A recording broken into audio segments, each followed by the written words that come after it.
Hi, we're back, and I'd like to offer some thoughts on a word family having to do with anxiety or care. Certainly something we often wrestle with. So the Greek noun he merimna means anxiety or care, and merimnao is the verb I am anxious or I care for. Now, I put this word study together initially with some thoughts about the right kind of care and the wrong kind of care. The wrong kind of care. In the parable of the soils, the thorns represent the care or anxiety of this age. And here we have the Greek, he merimna to ionos. And this coupled with the deceitfulness of riches, what do? They choke out the word and the seed becomes unfruitful.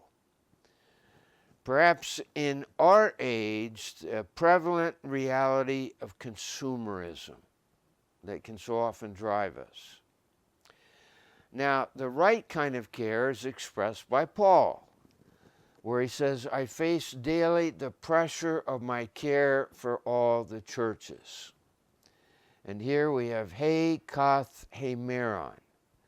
Now, he kath he meron is just an idiom, the according to day, meaning daily. He merimna pason ton ecclesion. The care for all the churches.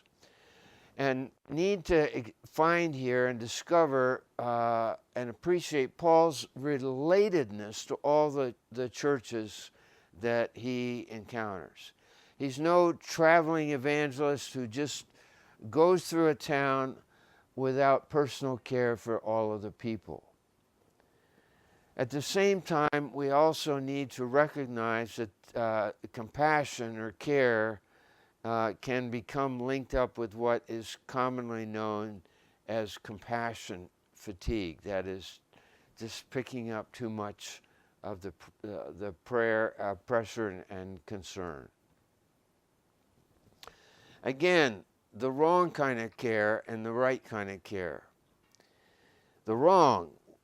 Remember, Jesus comes to the home of Mary and Martha. Martha's complaint about Mary's lack of help in the kitchen, and it solicits Jesus' help in correcting her sister. And Jesus says, Martha, Martha, you are anxious and you are troubled about many things. So here we have the Greek Martha, Martha, merimnas. You are anxious. And there we have another verb, tharubadze, peripala, troubled about many things. And the question is, what is the one thing that is needful here? And what is needful is to hear the word of Jesus as a disciple. Now, Nolan, in his commentary, makes a good comment. There's a clear contrast between Martha tells Jesus what he must say to Mary and Mary who listens to what Jesus wishes to say. Now, the right kind of care, in commending and sending Timothy to the Philippians, Paul says, I have no one of like mind who will care for the things concerning you. And here we have the Greek ta perihumon merimnese, future tense of this verb. The things concerning you, merimnese, he will care. Again, the wrong kind of care, be anxious for nothing, maiden merimnate. The antidote to anxiety is thoughtful prayer issuing in a related and long-lasting peace. Now, in 1 Corinthians 12, where Paul is talking about how God has arranged the body for a sense of mutual interdependence and care for one another, we read this, that God has combined or mixed together or arranged the members of the body so that there should be no division in the body itself, but that its parts should have equal care for each other. So here the Greek reads, Allah ta alta huper alelon merimnosin ta mele. So here Paul is talking about being able to express and appreciate shared experiences of suffering and joy. And he uses this word to express the right kind of care for one another. Now, going back to the Sermon on the Mount, there's a very lousy translation in Matthew 6 from the King James Version, where it says, "Take no thought for tomorrow, for the tomorrow will take care of itself." Obviously, people need to take thought and plan for the future, and that's really a given in our human life and existence. Now, we have, as part of the argument, the use of the rabbinic light and heavy, or in our language today, from the minor to the major. So the light, and we have a contrast here between what crows don't do and what God does. He feeds them. And then with flowers, there's a contrast between what flowers don't do and what God does. They're beautiful because God clothed them. They didn't do anything. They simply grew. Now, these statements are to lead to the heavy. You are worth so much more than birds, and God can be counted upon to provide. And then with reference to the grass or the flowers, if God clothes the grass or flowers with a limited lifespan, how much more will he clothe you? Life is so much more than food and drink, and the body is so much more than clothing.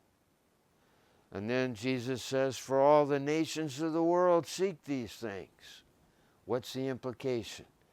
The people of God need to be different. Jesus also says, where your treasure is, there also is your heart. Your Father, he knows that you need these things. Anxiety is also futile, Jesus says. Who of you, by being anxious, can add a single cubit to his life? Now, the cubit here can either mean stature or a time period to his life.